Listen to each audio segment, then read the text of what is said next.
and I can't let this happen to my kid. Of course, it's awkward to talk to your kids about the dangers of vaping. Hey, bestie. How's sketches, baby? It's hard to get their attention. Ready? Go. Yes. Look at that. You even turn yours over. So if you want to talk to your kids about the dangers of vaping, you got to get it trending.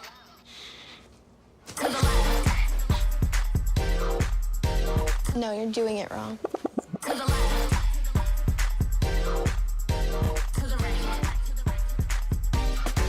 Let's go. Can we talk? Yeah, what's up? Visit talkaboutvaping.org.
sure that Zoom's coming through.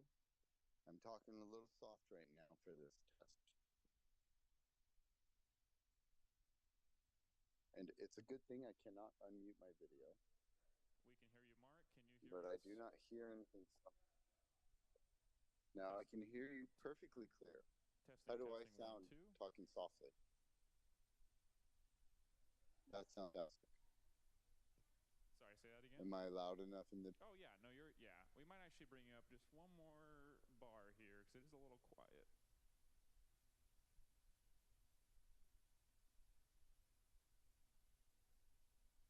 All right, go ahead and talk. Yeah, okay, I'm back. Okay, that sounds pretty good. I don't see the count. Black. Okay, there we go. Okay, I'm right outside the door. And I'm using... No, I was using Wi-Fi. Let me just make sure it's still fun. oh, it could be. Good for our Zoom test then? We are good. Okay, so I'm coming.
Are we all ready? It feels like the first page got a lot longer.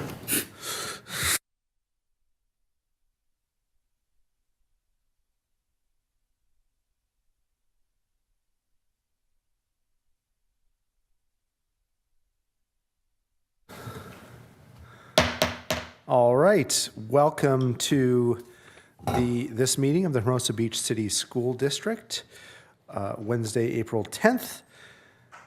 We will start with a call to order. And a roll call, please, Dinah. Board Member Barrow. Present. Board Member Gardner. Present. Board Member Bove-LaMonica. Present. President Cluth. Present. 4 present, 1 absent. Thank you very much. All right. We'll now move on to public comments regarding closed session agenda items. Public comments from the audience to the board. Members of the audience may address the board regarding closed session agenda items. Comments from visitors shall not exceed 3 minutes unless waived by the majority of all the board members. Seeing nobody present, Dinah, is there anybody online? No one is online. Okay, then we can adjourn for the closed session. All right?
Yes. Commissioner Dunbabin, Yes. Vice Chair Hayes, Yes. and Chair Britton.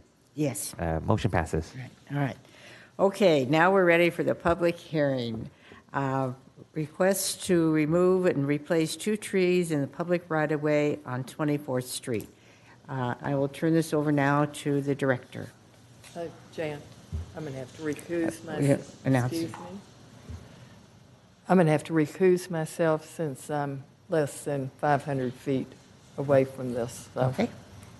Thank you. Mm-hmm. Okay, thank you, Chairperson Britton. This evening, our Assistant Engineer, Carla Vargas, is going to present this item. Excuse me, before you start presenting, can you, let's give the commissioner time to step down from the dais and leave the room as well. Yeah.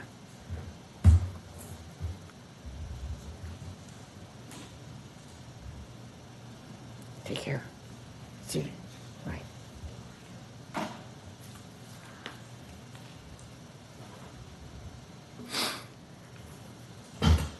Is that your cord?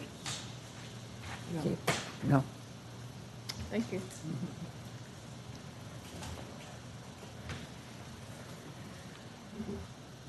Madam Chair, may I ask a question? Just a moment, please.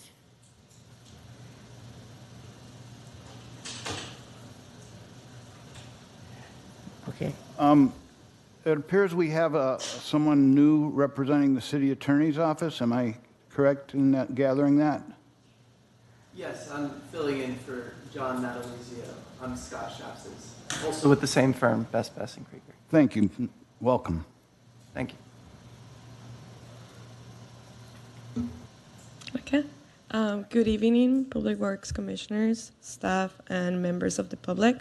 My name is Carla Vargas, and I'm the Assistant Engineer in the Public Works Department.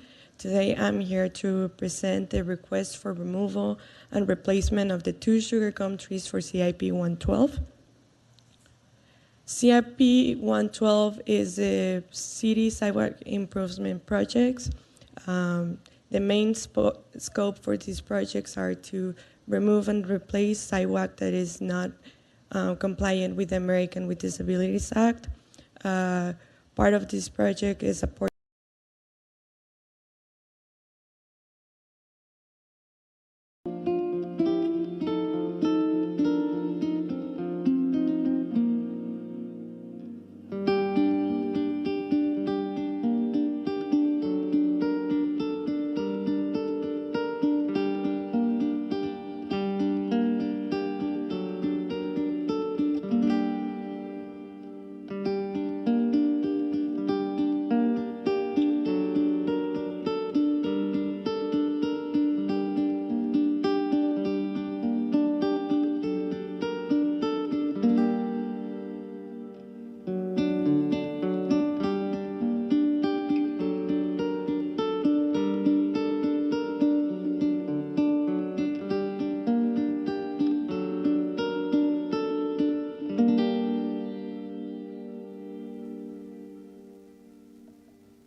We're going to open the open session here.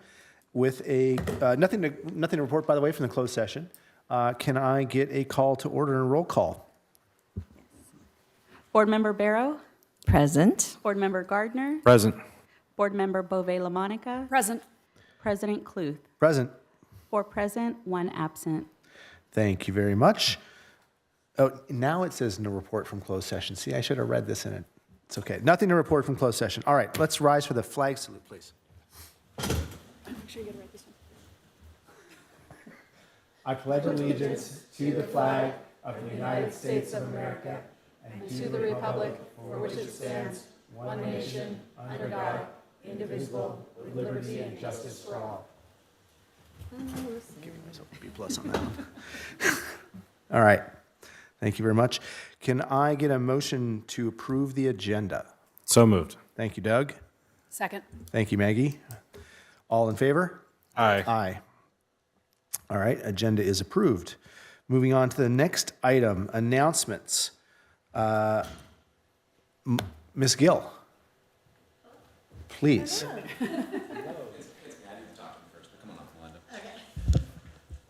Hi, everybody. How's it going? Hi, Melinda. There you are. So tonight, it was with great honor that I present. Melinda has won an award. She is the Elementary Teacher of the Year for the Industrial and Technology Award. She'll be acknowledged in April at Knott's Berry Farm. Very fun. Be careful on the roller coasters. I have to tell a quick story that I was telling Melinda before the session opened. So when I learned that I got the job at Hermosa Beach, my former superintendent, he was like, well, congratulations. He's like, you know, out of all the employees that I had, there was one that got away. You know, Redondo has like, you know, probably over his 16-year tenure, like, I don't know, tens of thousands of employees. And he's like, Melinda Gill. I'm like, well, how do you know this person? And so he still remembered that Melinda Gill was released as a temporary teacher and that Sylvia hired her. And he's like, was still like flustered about it, like almost like a decade later. So after working with Melinda, I sincerely concur and understand why Melinda is just such an incredible teacher. The recognition goes a long way because what she does with Sparks and STEAM is just incredible. And it's hard too because, you know, Melinda is like the STEAM teacher. She works with babies though. Like she does these like, you know, advanced like, you know, STEAM projects with kindergartners.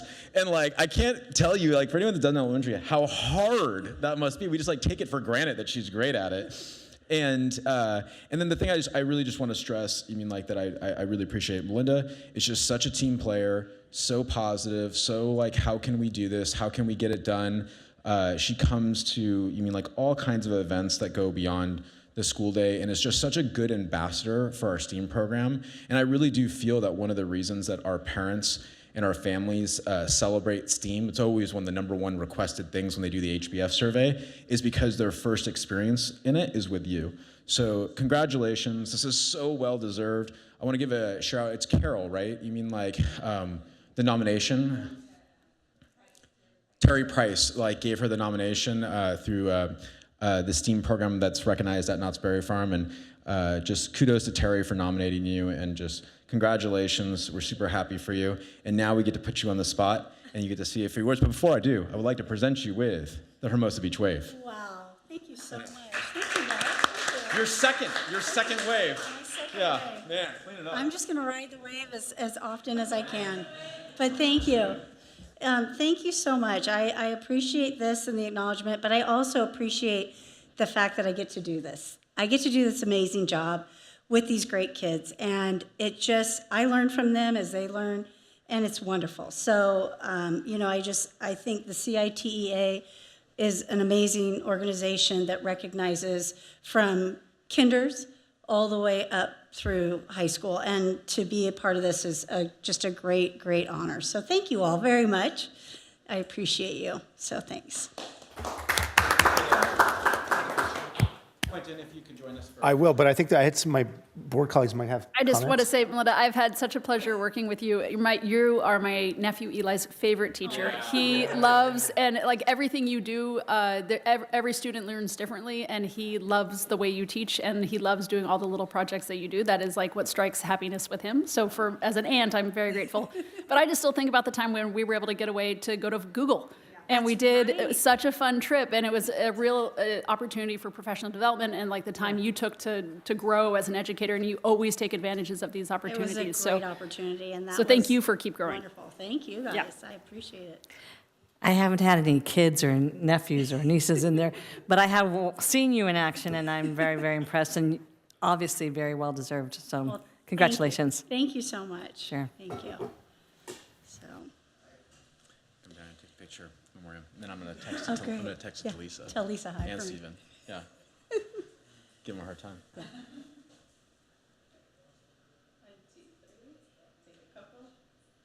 Thank you. Thank you very Thank much. you. Congratulations. Thank you so much. Yeah. Yeah. Thanks for taking time. Of Thanks. course. Appreciate Thank you. Yeah. Bye.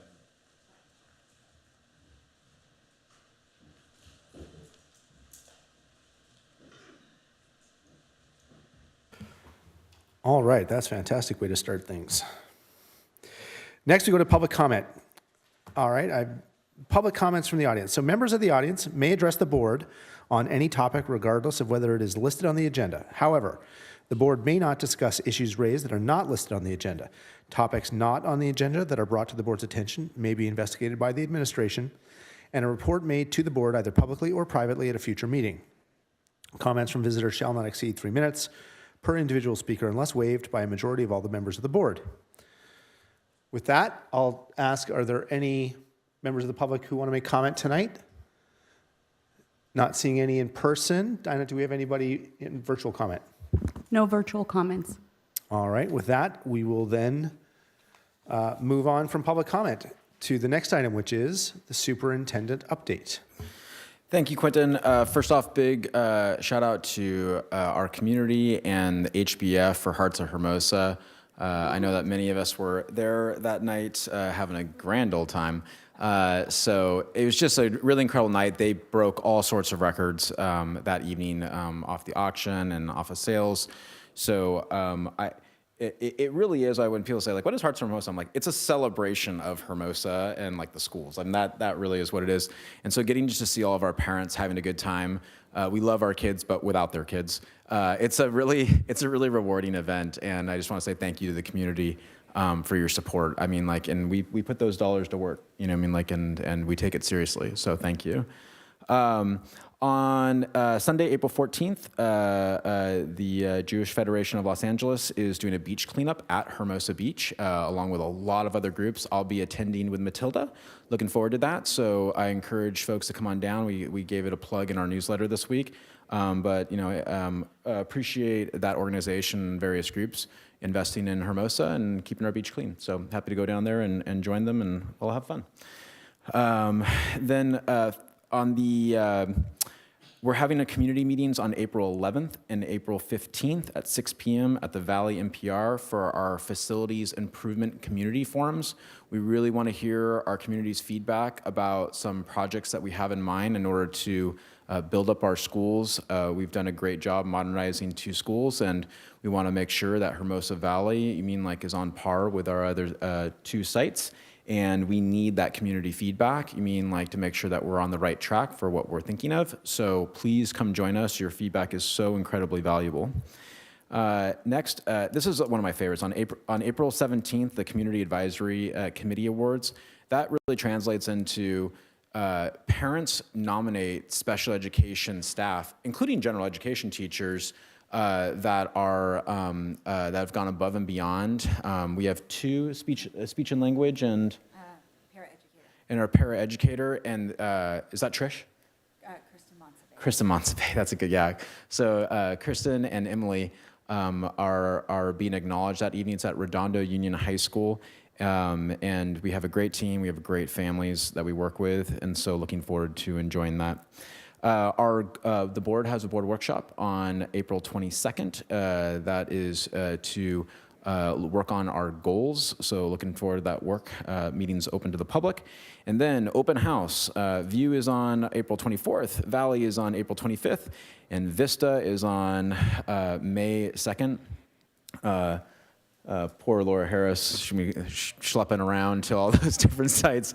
We have some families that are on 3 of the sites, so we appreciate you if you're listening. And it's going to be a great night. I love open house. Our teachers put in so much work. The kids get to showcase their work, so please come join us. Make it a point to go. And then finally, my very own, my LA Rams are coming to Hermosa for the draft, and they're going to do a lot of different activities, but they're doing Play 60, which is a big NFL program, and all of our school sites are going to participate. They put us first in line for the activities. It's going to be super fun, and so the week of April 29th, all of our schools will be participating in one way or another down at Pier Avenue. So it's going to be fun and a lot of coordination. So good stuff. And that concludes my superintendent update. Questions? Any questions?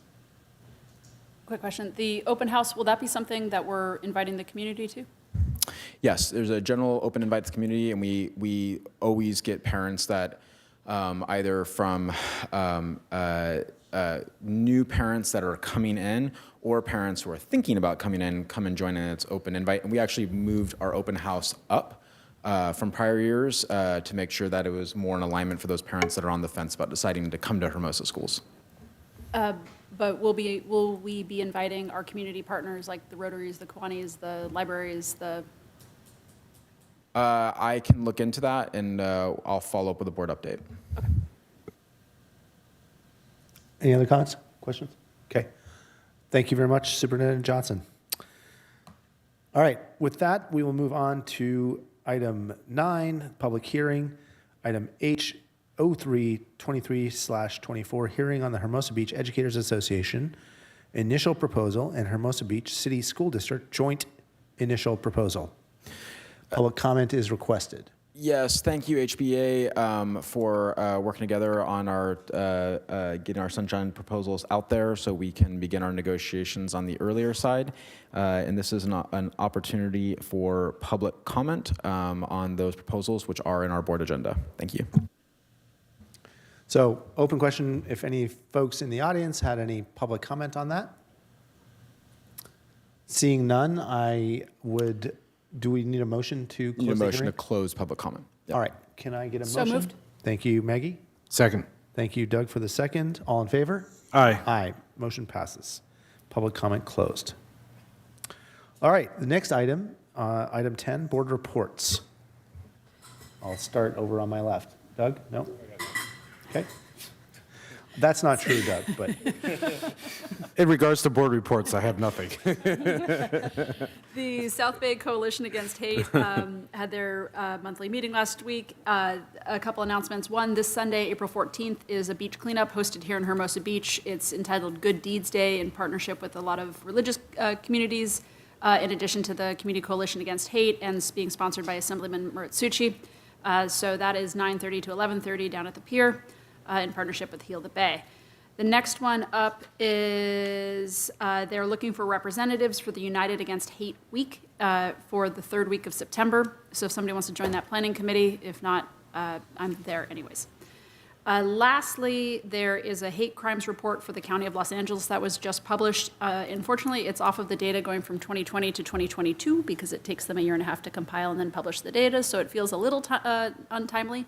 But it was an important report to look at in terms of how we do that, and we had a long conversation about ensuring that different public agencies are elevating hate crimes as they occur and what that looks like. So more information if you need it. And that was it. Thank you. thank you very much, Maggie.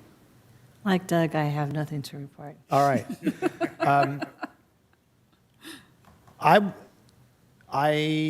Jason, is this an appropriate point in the meeting for me to comment on a book you and I discussed that I've been reading related to education and boys in our schools, or is that something more roundtable-ish? Can you just remind me again what the subject matter? It was an excellent book I read. I've been in the middle of called Of Boys and Men, and it talked about oh yes, sorry, achievement.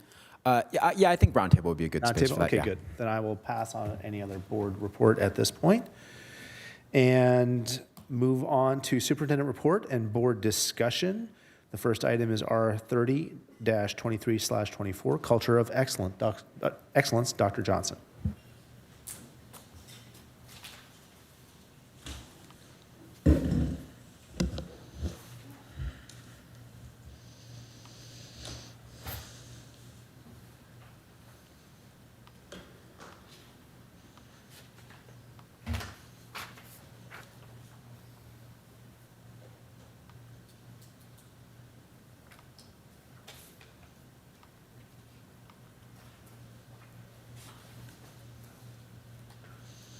I'm not getting a response on this, so will you call it for me?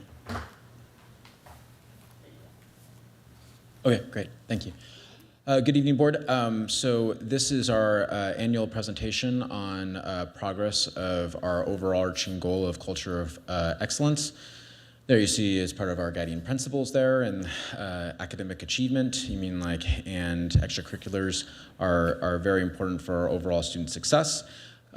What we look at here is our summary of our report. We're at trimester 2, so this is kind of like the benchmark point before we do our final assessment, which is the state testing, or sometimes referred to as CASP. So this is sort of like the point where we're like, okay, this is where we're at, and here's what we're going to work on for the next trimester to get their students to where they need to be by the end of the school year. We're on pace for our 3 to 5% annual growth goal per cohort, which I'll explain. Reading achievement, which has always been a primary focus for the last 4 years, seems to have been positively affected by our foundations program. And then we're going to continue with that focus to support our below grade level leaders. And I'll explain a little bit about the expansion of that programming. So I'm about to show you and the public a lot of data. I'm going to breeze through it. I strongly encourage the public, if you're watching, to digest this data in a more slow fashion than what we will be moving through tonight. But overall, what you're going to see is a lot of different looks of where the progress is at trimester 2. And something to bear in mind is we're in the middle of our progress, so this is not where we're going to finish. This is where we're at. So what you see here is math performance, and this is math performance over the past 3 years at trimester 2, and the assessment system that we're using is iReady. And there you see progress in relation to the prior year, 3% behind last year, but we're still on target for our growth goal. This is a deeper look, and this shows iReady math progress level at trimester 2 for multiple years at the same point in time. So as an example, if you look at 5th grade, currently our students, 69% of them meet or exceed the standard at the trimester 2 mark. Last year, when they were in 4th grade, at the same point in time, 85% of them were meeting or exceeding the standard. And then the year before that, when they were in 3rd grade, 63% of them were meeting or exceeding the standard. As I've mentioned before, it's important to keep in mind that this is progress in time, right? So this is not, the completion of the school year. In many ways, a lot of our students are ahead. While there is a decline from prior years, I think it's important to contextualize that data, as I will in the next slide. So each year, the way that we evaluate our school district is we look at what we call cohort, right? So rather than comparing 5th grade performance over multiple years with different students each year, so, for example, 5th graders in 21-22 is different than 5th graders in 22-23 and 23-24. In our case, what we do is we look at that same group of students over multiple years to know what impact are we having on those students the longer they're traveling through our system year by year. And so in this slide, what we're evaluating is the annual growth goal. So I'm going to take the 5th grade example again. At trimester 2, 69% of our students currently, are meeting or exceeding the standard. Last year, at the end of the year, on CASP, 80% of students met or exceeded the standard. So the goal for this year is that those students will grow from last year between 3 and 5%. So where that 69% needs to land is at 82%. Now, if you look forward and look at 6th grade, that group has already exceeded their growth goal for this school year, you mean like by cohort. So if you look to the right in the summary, you can see those grade levels that have already exceeded their growth goal, and you look at those grade levels that are currently making progress towards their growth goal. Can I ask a specific question off of that? So I see a 2% growth off of 6th and 7th grade. Where am I missing the 3%? It's going from 76 to 78% and 67% to 69%, which is a 2% growth. So where am I missing that? It might be a decimal rounding.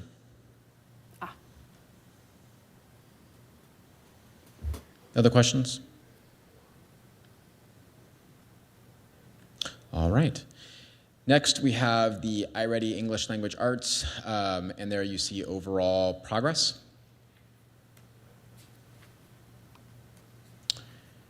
And same thing, it's about a 3% difference between this and last year.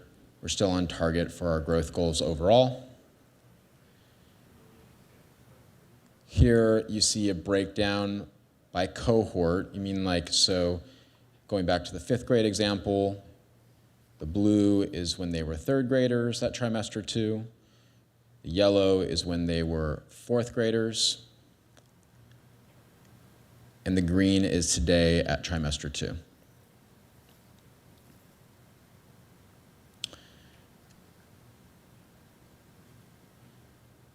Overall, we're making positive progress. We have seen declines in 2 of the grade levels. One is a multi-year decline. And the important thing about this type of data to make note of is that this is the data that we put in the hands of our teachers, and then they go deeper, I mean like on a domain level, so what areas are their class of students struggling and that they need to focus on within the next trimester, and then on an individual level, I mean like which students you mean like are struggling in certain domain areas, and either that student participate in an intervention or that teacher is going to structure their instruction to focus on those areas of highest need prior to the end of the school year. Here on slide 9, you see an evaluation of the annual growth goals, like in math. There you see the grade levels that have exceeded or met their annual growth goal, and 2nd, 3rd, and 8th grade that are in progress towards.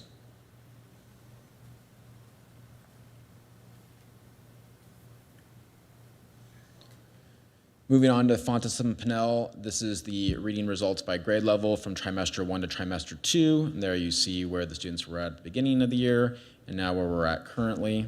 The trimester 1 assessments are taken in about November. Trimester 2 was taken in, within February and March.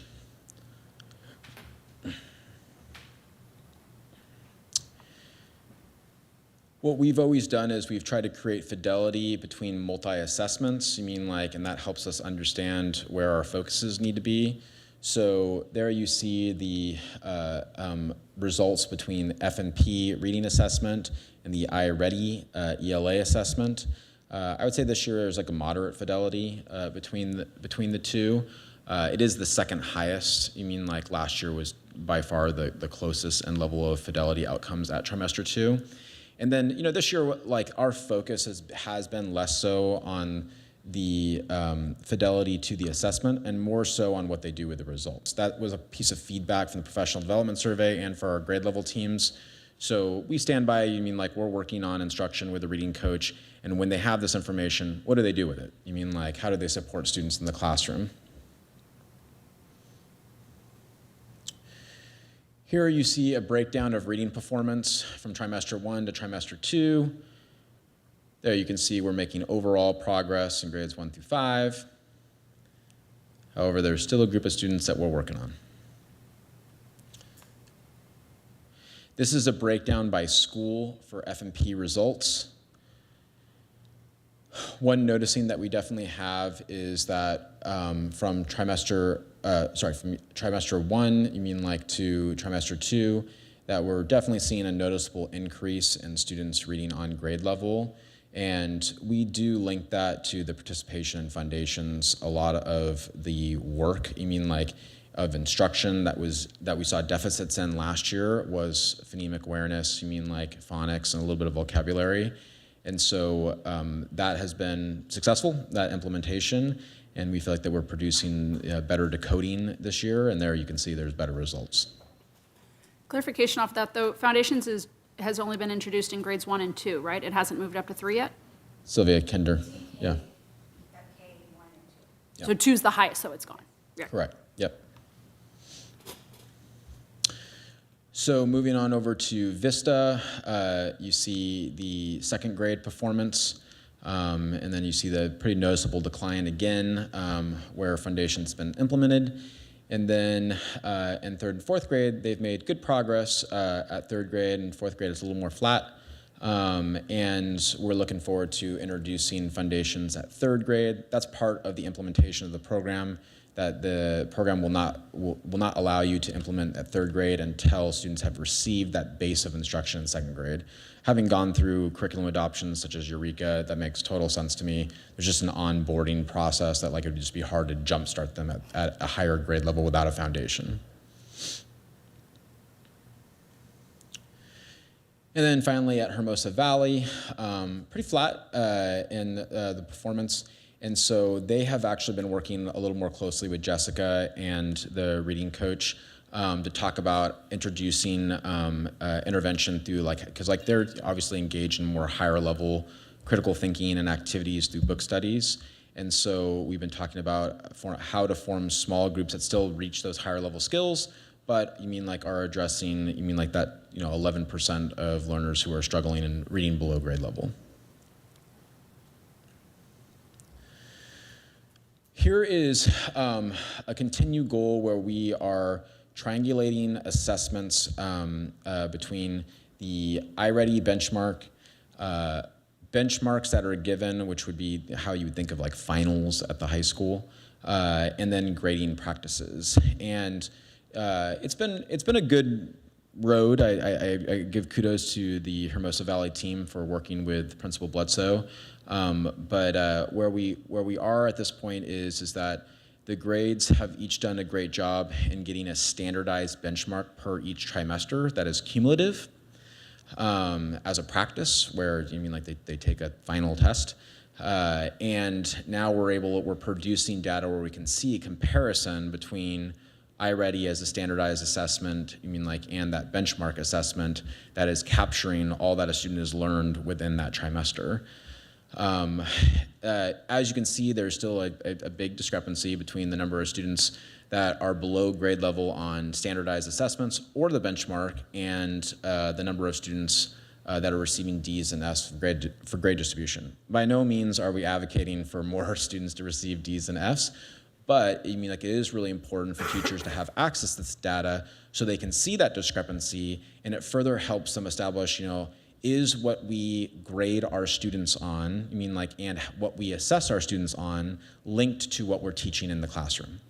And that, just makes for more targeted, more standards-based instruction, because there's a reflection to look at of how that plays out. And then our goal for students and parents, is to ensure that what we're communicating to our families about their child's progress, is pretty accurate to how that child, has an understanding of standards mastery. So, if we say, by standard, being able to write the 5-paragraph essay, and their grades, are representative of, a B or an A, then theoretically, right, that student, when they take a standardized assessment, they should get the equivalent of a B or an A on that standardized assessment when they're writing a 5-paragraph essay. So that's our goal. And we're working toward here. I think the most important thing is not the outcomes in this case, so much as the practice and of engaging in these conversations, because I think it makes good collaborative conversations about, hey, are our grading practices, reflective of student mastery, of the content standards? That's a really, really hard, deep work, and I commend Hermosa Valley and teachers for working on that. I think that we're going to continue to see better outcomes and better alignment between these things. And the goal is not to get the D and Fs for the grade distribution. The goal is to get the standardized assessments, meaning more students meeting grade level, so getting those numbers down. And there you see a breakdown of math. We've always noticed that there's actually been a higher alignment in math for iReady and the assessments that they're giving. That makes sense because math is more naturally assessment based. So that correlation we've noticed last year as well too.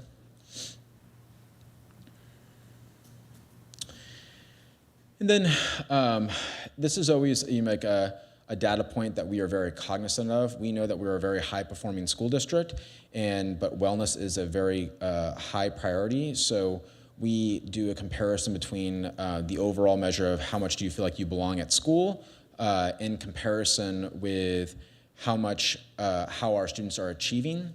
So there you see the data point that we evaluate, the question that we evaluate. And then for the last 2 years, we've been comparing that outcome to achievement levels.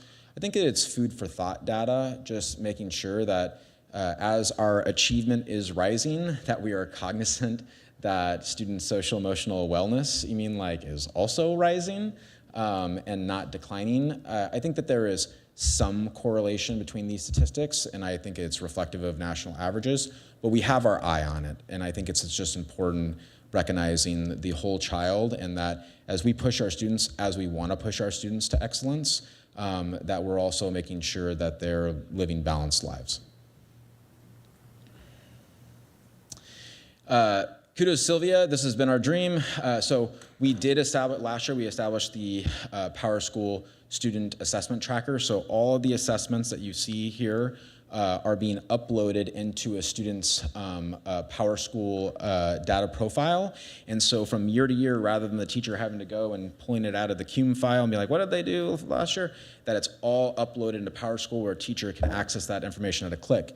Now what we've done is we've opened it up to parents where you don't have to go and say, hey, can I get my CUME file? It's just, you click the button and you can look at your child's assessment scores for the multi-years for the time that they're gonna be with us in Hermosa. So very exciting, it's the next step. Sylvia and Vicky worked very, very hard on this, so just super kudos. And we're gonna keep on working on promoting it, getting parents to access it. That's always the tough part. It's like, where was that email? So we wanna make that connection, and super proud of this work. Just the goal is that, vertical articulation, all these processes are speaking with each other. This is the assessment calendar. This just gives the board and the community just a sense that, all of these assessments that we give, we think long and hard, and we plan to try to create balance over the course of the year. So we're already starting to plan for 24-25, but we are cognizant that we assess and survey our students a lot. And we stand by that practice, but it is very intentional, and there you see a schedule that's coinciding with the intervention sessions. So all these pieces work together to help give our teachers, our parents, and the board the information they need in order to make decisions about how can we do better. So as next steps, out of this, we're gonna continue with our professional development practice of instructional rounds. We've gotten I've heard good feedback about the iReady grade level professional developments, particularly the data talks that our principal's been leading. So we're gonna continue to lean into that so our teachers are able to understand what their students need in time. We're gonna refine our strategy with the reading specialists. This was a learning year about how to utilize that position. So we are working on re-strategizing. We had a change this year with the staffing, but we want to make sure that we're using that reading specialist to the maximum of our ability. So that's been part of our principals meetings, looking at the data about how to best utilize that position. And then, of course, continuing with our reading coach, which we talked about at our workshop. This has been great. Our reading coach has great relationships with our staff, and I think that the reading coach now is moving into they're going to start visiting our classrooms and watching practice and giving feedback in that way beyond just data talks and professional development. And then next year, with the success of foundations and we're seeing the results, we're excited about bringing that up to the 3rd grade level and creating that base of instruction from TK to 3rd with phonics. Thank you. At this time, I'll take any questions. Thanks, Dr. Justin. Look at my colleagues. All right, Kathy. Dr. J, such a good run through the data. Thank you so much. Thank you. I really would like to highlight and compliment the district for getting back to where we were that first year after 2022. It looks like off of our data for the off of our panorama climate surveys was really intentional. We had such a drop like in 2023, then watching it come back and in some cases exceed where we were in 2022 when students were just grateful to be back in community with one another is kudos to everybody in terms of bringing the culture up. I think what I wanted to go further into was off of slide 9. And I'm trying to understand how we pulled this data here. So we have the green as 2023 trimester 2. We have the yellow from last year of 22-23, and then the gray column is a projected growth. Correct. It's a goal. So it's not a projected growth. It is a goal that we have for each of our grade levels, where we aim for 3 to 5% growth per cohort. Mm-hmm. So the yellow is where those kids finished the prior year. Mm-hmm. I mean, like, so where we want them to get the following year, same group of kids, is 3 to 5% better achievement, I mean, like from the previous year where they finished. Mm-hmm. So as to talk through an example, I mean, like in 5th grade, I'll use that example, 81% of students currently, I mean, like, are meeting or exceeding the standard by the iReady trimester 2.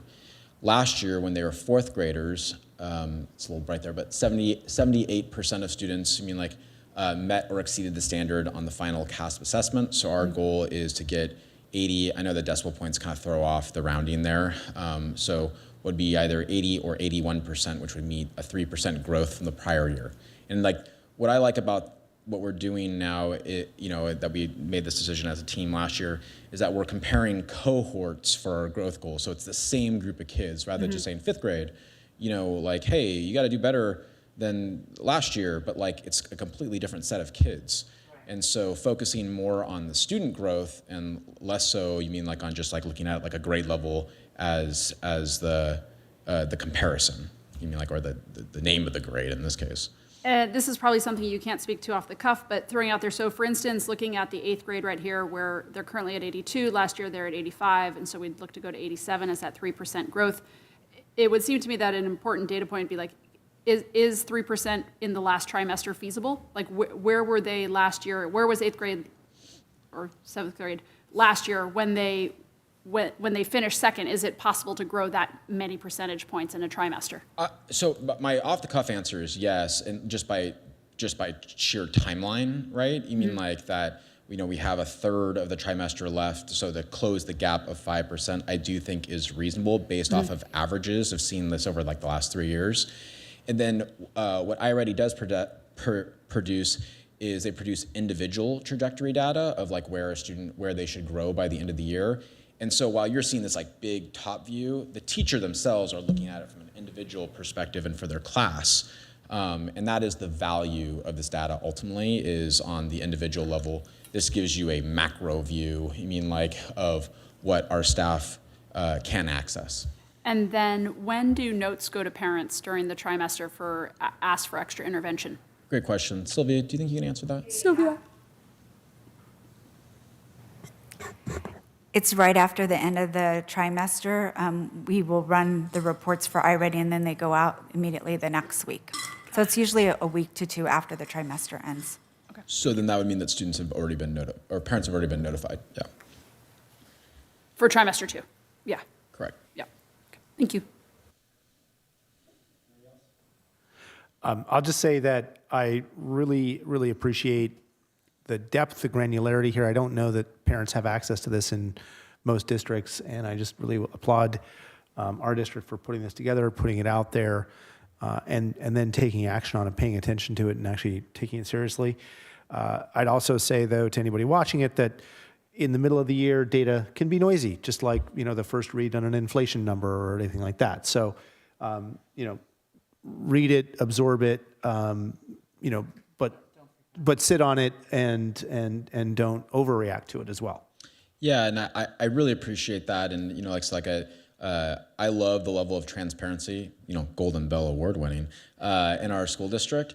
And at the same time, too, you mean like, recognizing that the real value of this data, as Quinn said, is that this is what our teachers are accessing. And I want to give a shout out to 6th grade, for example, who really picked up the reins, like they looked at their data from last year and created a plan going into this year about how they were going to better support students.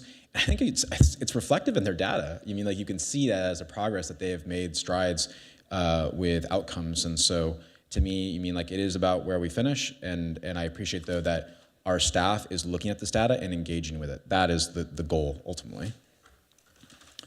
Thank you very much, and thank you very much to the 6th grade cohort. Thank you, board. All right, moving on to the next item, which is R3123/24 Special Education Overview. Ms. Gluck.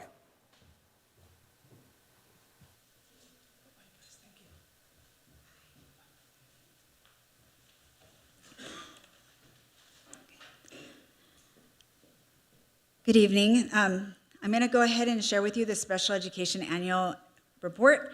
One thing that the presentation will cover is various aspects, including services provided, budget allocation, staffing details, and a comprehensive overview of our program, which has been focusing on inclusion over the last few years.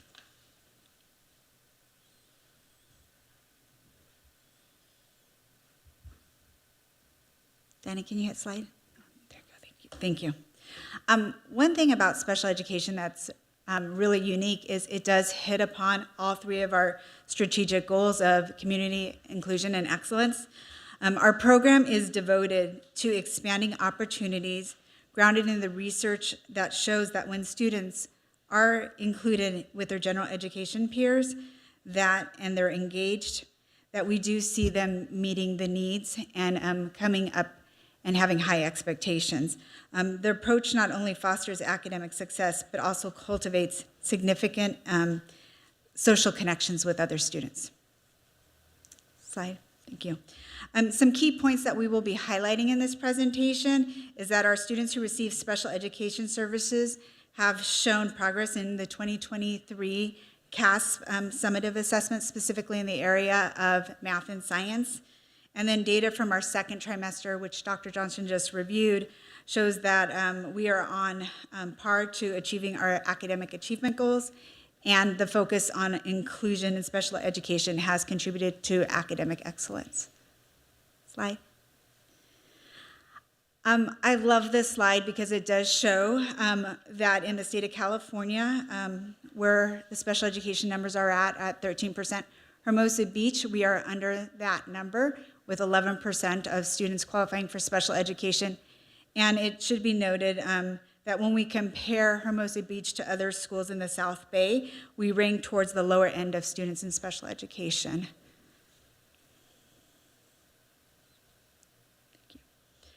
When examining our academic data for students in special education, it's important to note that the number of students in each grade level is insufficient for us to analyze cohort data. Therefore, we will assess the data considering the entire group of special education students as a whole. The data in the English language arts indicate a minor decline in performance among both students receiving special education, 2%, and those in general education, which was 3%. Regarding our mathematics, there's improvement in students in academic performance. Specifically, students with special needs, they've experienced a 5% increase in math performance compared to the previous year, while general education students saw a 1% increase. These scores can be directly correlated to our inclusive practices in middle school. We've added collab classes and math push-ins, and we are going to continue to add additional collab classes next year. I'm going to say wow with science first. 23, we marked progress in our science test scores across the board. And we do test students in 5th and 8th grade. And our special education students improved their scores by 11%. To build on this, we've introduced interim science assessments in grades 5 and 8 for this school year, giving our teachers valuable data to support teaching and make adjustments in regards to student learning. Additionally, our middle school, we are currently in a pilot for science textbooks. And one thing our science committee really wanted to focus on is differentiated Lexile levels for students who maybe were not reading at grade level. So this way they could still access grade level standards, but still have access to the text that everyone in the class was using.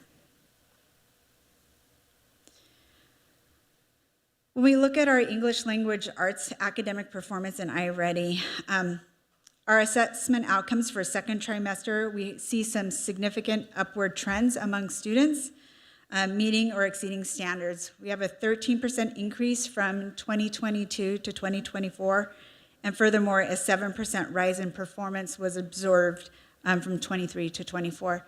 Some areas to note is the reading coach. We have intervention reading teachers, and foundations have been key components in our academic achievement, along with push-in services for inclusive practices. iReady math assessment outcomes for the second trimester also are really positive, with a 22% rise in the numbers of students meeting or exceeding standards since 2022.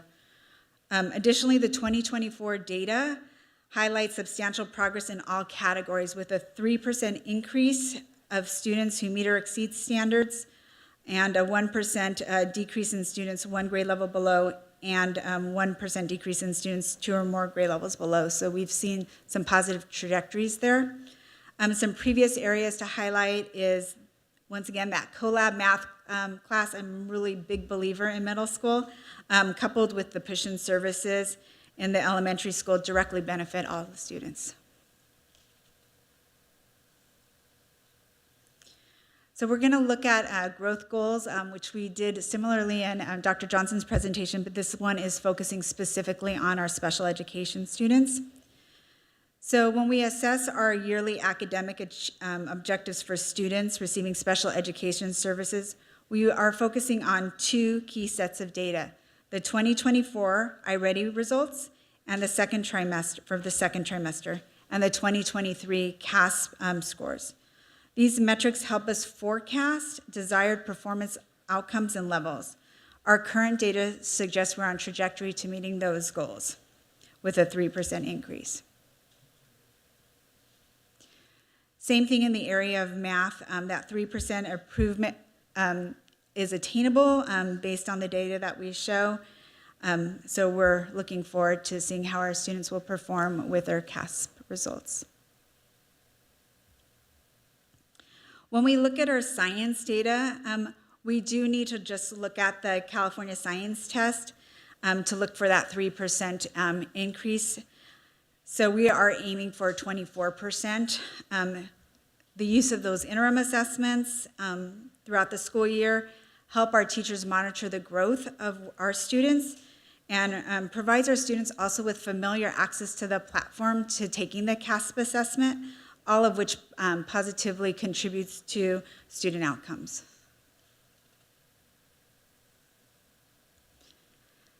This slide really just summarizes the last few slides that we looked at. As you can see, the CASP data reveals noticeable improvements in the area of math and science. In English language arts, there was a minimal 2% decrease according to the CASP results.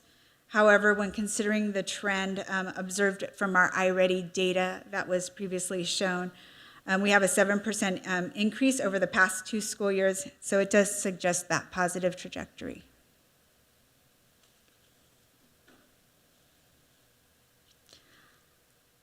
First of all, the work that we're doing in Inclusion Hermosa is excellent work with a committee that I'm working with, and this slide really indicates what we're doing and how much we're doing across various domains. And the achievement that we are doing at the early grade levels really has a positive impact on our students. This graph really captures the multi-year commitment to inclusion, and it highlights many key initiatives. One thing is the Hermosa Beach Preschool in the early education. We have a lot of behavior interventions that we've implemented, and the formation and dedication of an inclusion advisory committee who are very supportive and proactive in providing suggestions on how we can better our program in the district.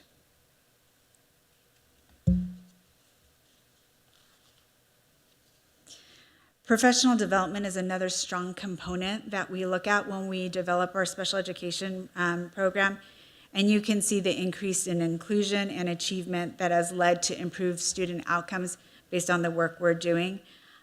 Our professional development plan is vetted by our teachers, our administrators, and our special education staff. So this contributes to positive input of everyone working toward the same goals.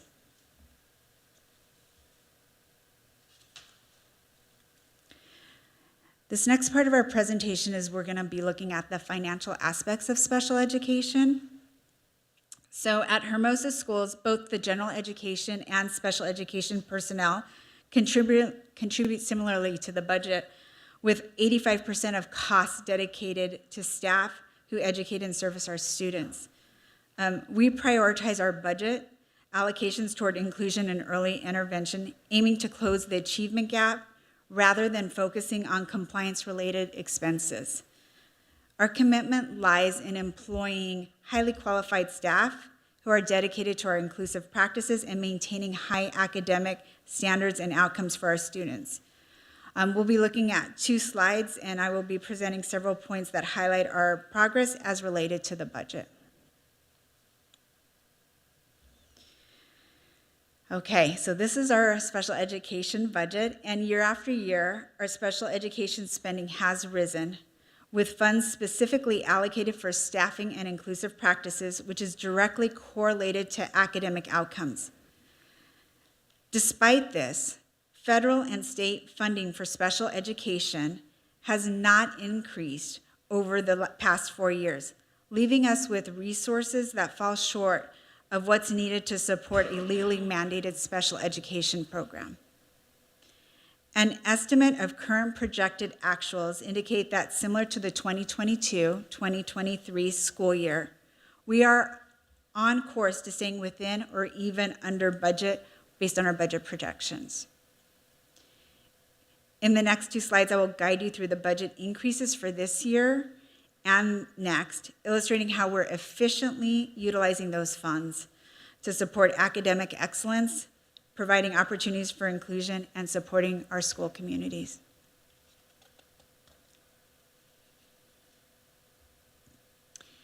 In the past 4 years, Hermosa has developed a comprehensive special education program, proactively supporting early education and inclusive practices.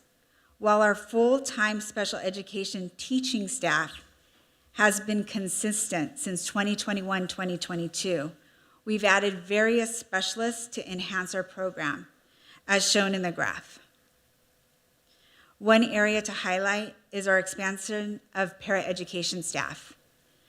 The district's initiative to boost enrollment and the adjustment of TK birth dates have provided an opportunity for early childhood intervention, particularly for students who are unidentified with special needs. This proactive approach in addressing academic and behavior needs early on aims to narrow achievement gaps and establish a solid academic base for our young children.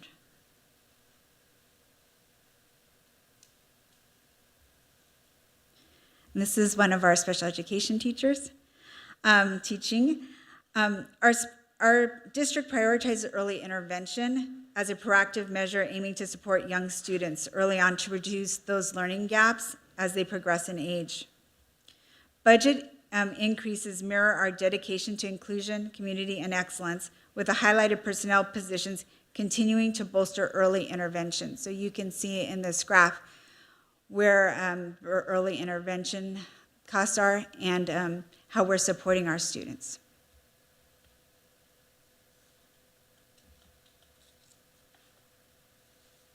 Do you have any questions? I'll look to my left first this time. Maggie? Okay.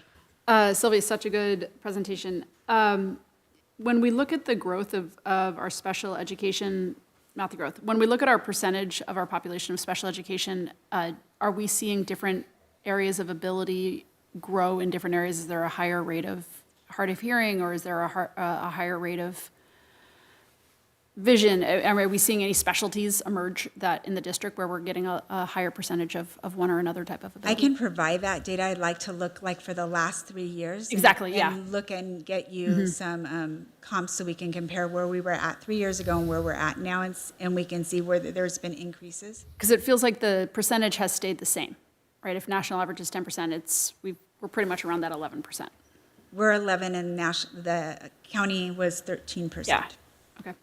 I'd love to see a breakdown. Okay, I'll get that for you in a future Friday update. And then my second question is, given how well our students are performing in terms of meet or exceed and the growth that they're showing in the meet or exceed categories, my assumption is we're spending the money right. Like we've had an exponential growth in budget, but it's paying off in terms of. We've had a lot of great early intervention programs. I think the addition of a lot of the staffing that we've provided that's outside of the special education staffing, teachers specifically, has been really positive in regards to our growth and supporting our students. Okay, thank you. I just noticed in the appendices there actually is a eligibility chart on that. Thank you. Good. Kathy, any questions? All right. Thank you for the excellent presentation. I want to commend you and thank you again for providing the additional budget detail and sort of helping us understand proportion of students, quality of care, and just what it creates in terms of a financial burden as well, how much of that the state covers versus how much we have to cover. I think that's all really kind of important for a small district like ours where all the dollars count. And I mean, the general impression I get, but I want to kind of check it with you. So in a number of places in here, you show sort of the special education population relative to the general population. And I don't have a lot of other district experience to compare it to. So I don't know if those gaps are, sort of within the norm and expectation, better or worse. So I welcome you to comment on that. But the general sense I get is that we, especially given our small size, are incredibly well equipped, and all the millions of citizens who are tuned in watching should know that that their kids are being cared for in a district that provides a really broad and deep set of services, especially given our scale. So I think that's commendable to all of you. But if you could, any comments on just how we're performing relative to what we could or should be would be welcome. I think one thing that is important when you look at the data is to see the growth and percentage of students as they increase and compare that also with our general education population as well. The one thing that is important to note when we look at the data with special education is we cannot look at cohort data because we don't have a big enough cohort to look at it year by year. We have to look at it as a group. But we do see that positive trajectory, and those are notable. Those trajectory, the positive, we're going up. We've compared in the past with county, state, and then local districts. And we compare obviously well above county and state, and we compare on par with our other cohorts. We'll follow up with a board update to do achievement comparison data for our local South Bay school districts to give the board that sense. I just was reflecting off of slide 16 with the budget, and one piece that seems like it would be missing if we're looking at the full picture of how litigation figures into all of this. This is an assumption, but if I'm just like recalling through my head of where we've had to spend attorney costs, attorney's fees, they are more disproportionately spent in special needs than on general ed? On the overall budget? On the overall budget, yeah. Yes, but I would say that in tracking that budget, that each year it has gone down for the last 3 years, and that includes pre-COVID as well. Okay. I think this comes back to that you invest on the front end, you create a good program, you get less litigation and pain on the back end, and that's because families are benefiting. And I think one thing I think we concur in that's within the presentation is that achievement for our students with special needs is going up, so it seems. And I also value the question, though, of how are we doing comparatively? That's an important one, and we've produced that data before for the board, and we can circle back and do that again because that's important to us as well. I will say though, so a lot of the conversations that we have are necessarily in closed session when it comes to litigation, but I'll amplify what you were saying about sort of handling things on the front end. I'm really impressed now that I've been on the inside for 3 years with how proactive and sincere the district's efforts are at addressing these issues, and then finding not just a particular issue, but then getting at the root causes and saying, how do we make sure that, if we made a mistake, that we fix it, and that we are, offering the services we need to offer and heading off problems before they become problems. So that's not something that everybody gets to see. Again, for all the millions of YouTube watchers, I just wanted to let you know that your district is being well managed in that respect, for sure.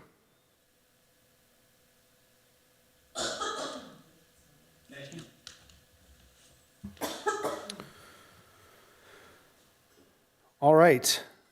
So now we move to consent. And for this, I need a motion to approve the consent items. So moved. Thank you, Doug. May I have a second? Second. Thank you, Kathy. All in favor? Aye. Aye. Consent items pass. All right.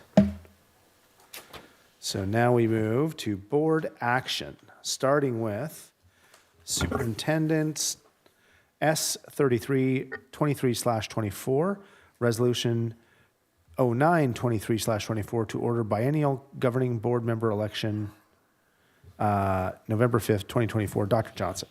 Yep, we have two board positions that are up for election in the upcoming election on November 2024. And we need a resolution just to start to get our house in order to prepare for that. And approval is recommended. Thank you. You're kind of springing this on us. Wait, the term is up, coming up? What? Can I get a motion, please?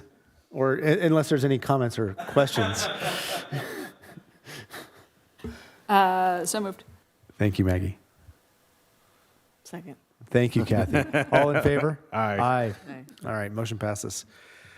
Item S34-2324, updates to board policies and administrative regulations. Dr. Johnson.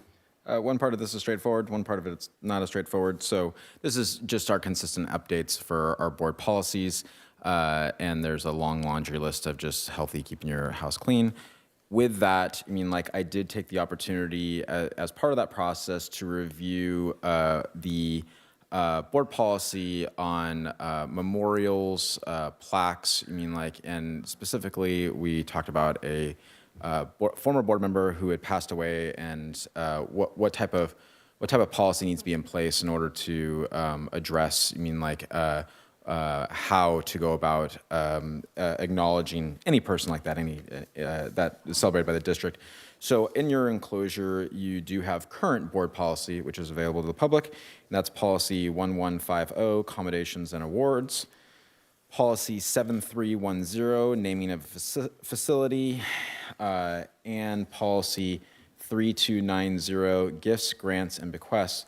Across these three policies, I can safely determine that the board very much has the ability to acknowledge via memorial any member of the community or not of the community, and to place a memorial or recognition of that. And it is very much the board's discretion. The parameters, I think are pretty straightforward or common sense. And at the same time, the power rests with the board's discretion.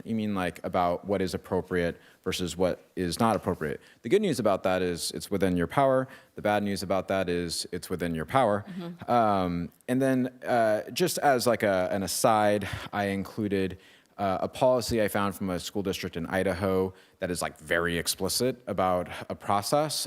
As an example, not as a recommendation, and definitely not as action for the board to discuss. So while my recommendation for action is that your current board policy is suitable for you to be able to move forward with placing a memorial or plaque, I believe the board policy is sufficient.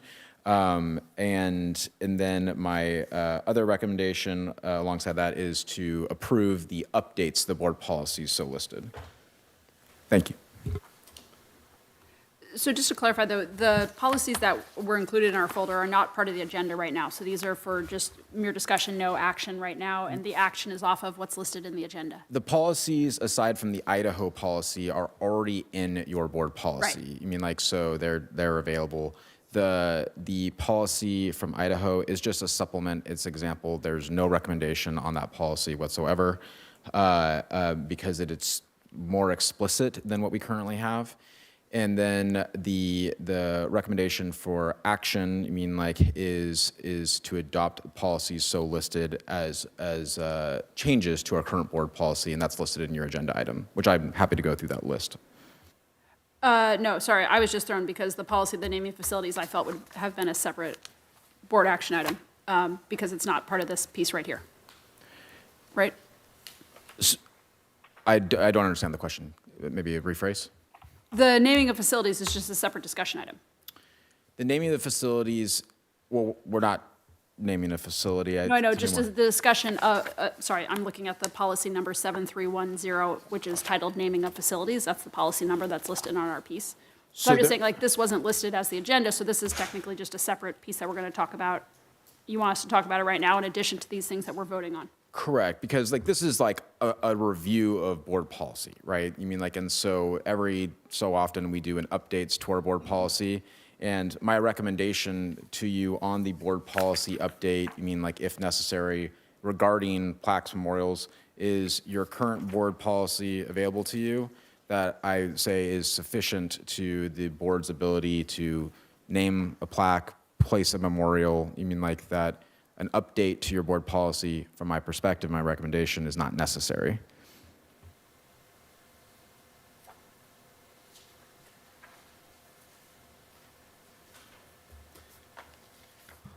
Doug or Kathy, questions or comments? No.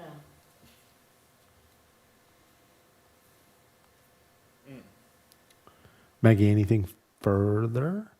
No, I move to approve the listed board policies and administrative regulations as noted in the agenda and would reserve the right to talk about the naming of facility at another time because it's not a listed agenda item. You can have discussion about your current board policy as you're updating your board policies. Sure, but for fairness to the public, if they had any concerns off of it, like it would be listed in an agenda. Okay.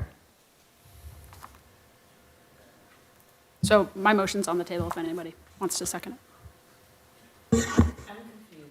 I'm moving to approve what's listed in the agenda. Which is where?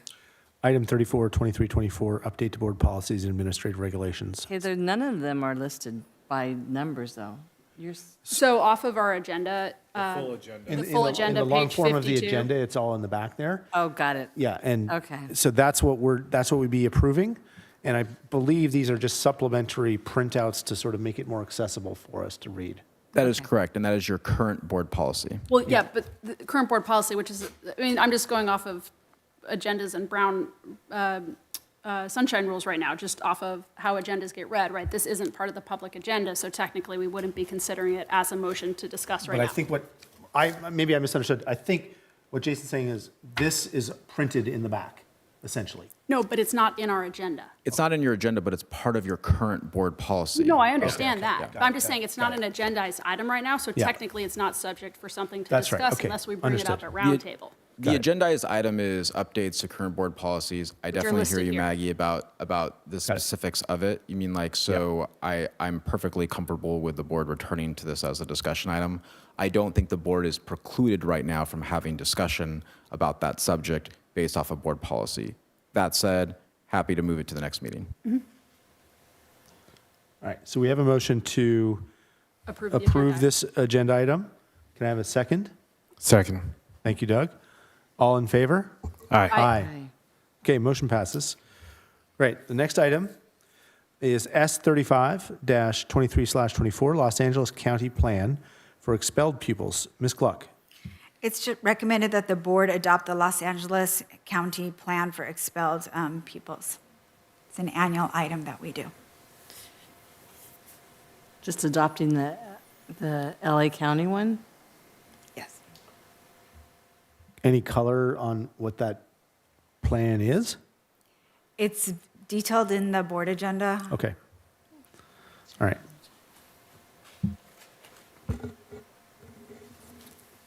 I move to approve the item. Second. Thank you. All in favor? Aye. Aye. Moving on to business item B-111-23/24, application for a waiver for the unaudited actuals, current expense formula, minimum classroom compensation. I'm taking this one for Paula. Approval is recommended to submit the waiver application. A long story short is that based off of expenditure formulas, we have to expend a certain amount on our elementary program versus our secondary program. We are off by 1.0%. There is no ramifications to that other than just notice and application for waiver. The reason being is in alignment with COVID dollars and some of the expenses, there was a shift. You mean like in our expenditures, it should be naturally corrected by next year. Okay. Any questions on that? Nope. Nope. No? Motion? So moved. Thank you, Doug. Second? Second. Thank you, Kathy. All in favor? Aye. Aye. Thank you very much. Item passes. Moving on to personnel, P31-23/24, except for filing the joint initial proposal from the district and Hermosa Beach Educators Association. Dr. Johnson. Approval is recommended to accept our joint proposal. Kudos to HBA for helping us launch this thing and get our sunshines out there, and looking forward to beginning our negotiations for 24-25. Thank you. Any questions, comments from our board? Nope.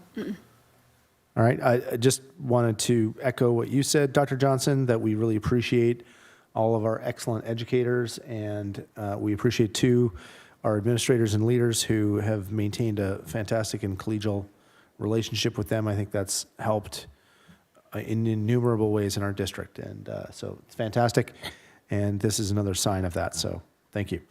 Can I get a motion? So moved. Thank you, Kathy. Second? Second. Thank you, Doug. All in favor? Aye. Aye.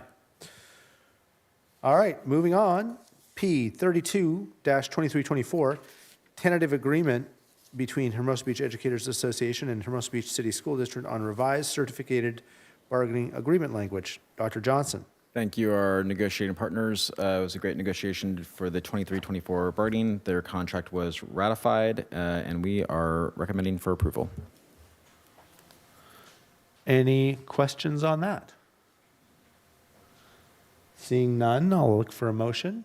So moved. Thank you, Maggie. Second from Doug. You beat me. All in favor? Aye. Aye. All right. Last item before roundtable, P33-2324, tentative agreement between HBEA and Hermosa Beach City School District on revised classified bargaining agreement language. Dr. Johnson. Approval is recommended. Again, thank you to our partners mentioned prior. And again, looking forward to 24-25 negotiations. Keep it going. All right. Any questions or comments on that item? Seeing none, I'll look for a motion. So moved. Thank you, Kathy. Second? Second. Thank you, Doug. All in favor? Aye. Aye. All right, motion passes. And with that, we will move to board member roundtable. And we have a lot of time to kill in order to make Jason a winner tonight, so. I have nothing. Let's speed this up. No comments? Just kidding. No, I have nothing. I have 3. All right. Go ahead. Go ahead.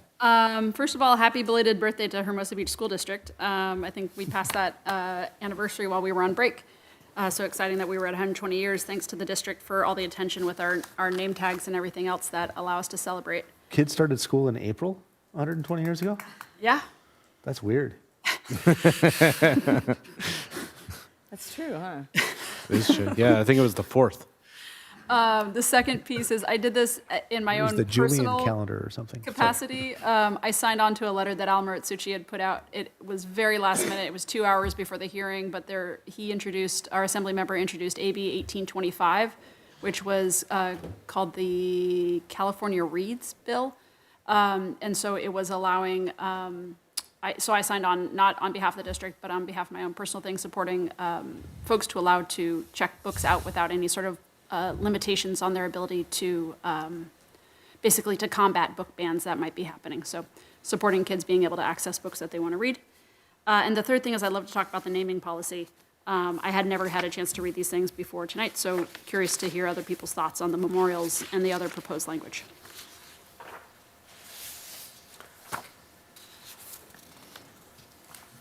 Anybody have comments? I'll confess first that I have not read those in detail either yet.